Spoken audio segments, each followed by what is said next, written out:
Bismillahirrahmanirrahim. Assalamualaikum warahmatullahi wabarakatuh.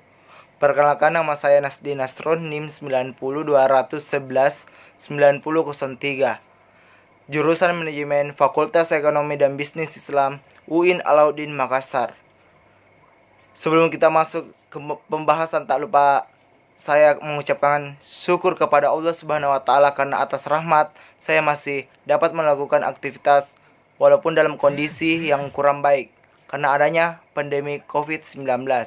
Di video ini saya akan membahas mengenai dampak COVID-19 terhadap ekonomi di Indonesia. Jumlah penderita COVID-19 berdasarkan Worldometer per 5 Mei 2020, penderita COVID-19 di dunia sudah mencapai 3.690.000 dengan jumlah yang meninggal 253.183 dan yang sembuh 1.210.000.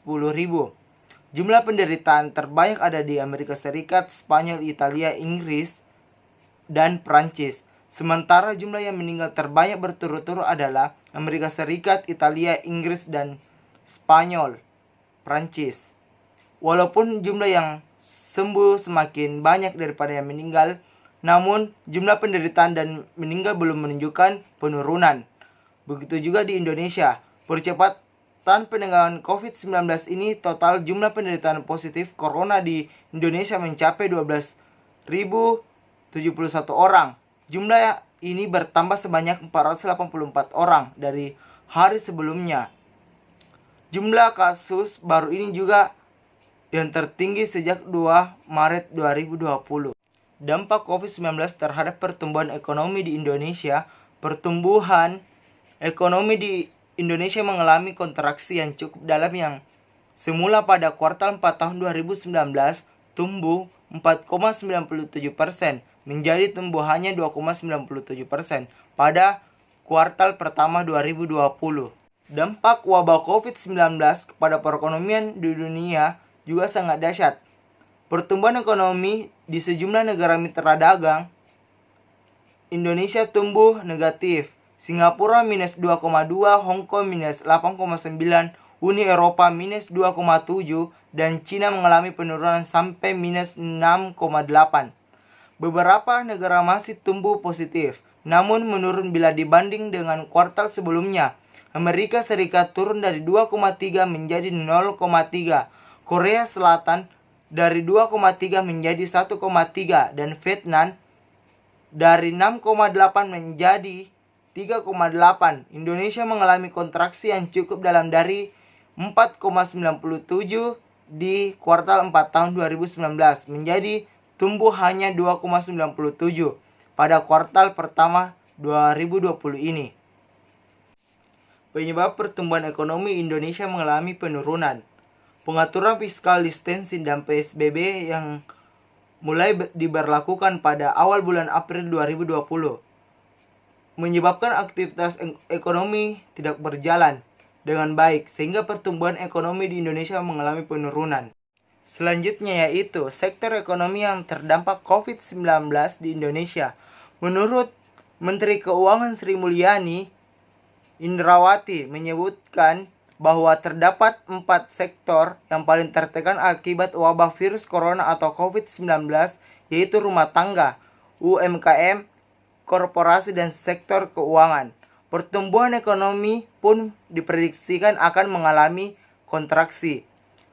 Pihak terkena dampak ini adalah sektor rumah tangga, perkirakan akan mengalami penurunan cukup besar dari sisi konsumsi, karena masyarakat sudah tidak beraktivitas di luar rumah sehingga daya beli pun menurun.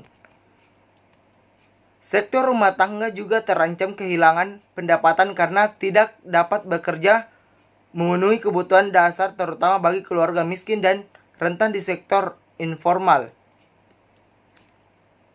Sektor usaha mikro, kecil, dan menengah atau UMKM mengalami tekanan dari akibat melakukan kegiatan usaha hingga kemampuan untuk memenuhi kewajiban kredit terganggu. Oleh sebab itu, ia menentukan non-performing loan NPL. Perbankan untuk UMKM turut berpotensi meningkat signifikasi sehingga berpotensi semakin berburuk perekonomian. Sektor UMKM juga terpukul yang biasanya selama ini menjadi safety net, sekarang akan mengalami pukulan yang sangat besar karena ada restriksi kegiatan ekonomi dan sosial. Kemampuan UMKM terjadi krisis pada 1997 hingga 1998 sangat berbeda dengan sekarang. Sebab itu sektor ini mampu bertahan untuk menghadapi kondisi perekonomian saat ini. Pada tahun 1997 sampai 1998, UMKM justru masih resilient. Tapi dalam COVID-19 justru ini paling depan karena tidak ada kegiatan masyarakat. Sektor korporasi yang akan paling terganggu aktivitas ekonominya adalah manufaktur, perdagangan, transportasi, serta akomodasi seperti perhotelan dan restoran. Gangguan aktivitas sektor korporasi yang disebabkan tekanan wabah COVID-19 ini menyebabkan penurunan pada kinerja bisnis dan terjadi pemutusan hubungan kerja dari ancaman kebangkrutan.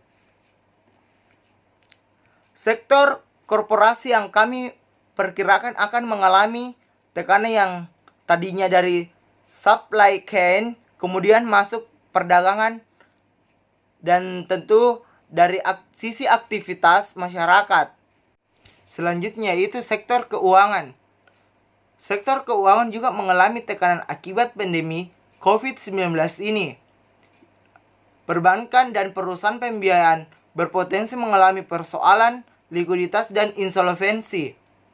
Kami bisa melihat dari potensi persoalan likuiditas akan bisa memunculkan ancaman sektor keuangan ditambah dengan volatilitas pasar keuangan dan capital fling yang menyebabkan tekanan makin besar. Sekian presentasi dari saya. Kurang dan lebihnya mohon dimaafkan. Wabillahi taufiq wal hidayah. Wassalamualaikum warahmatullahi wabarakatuh.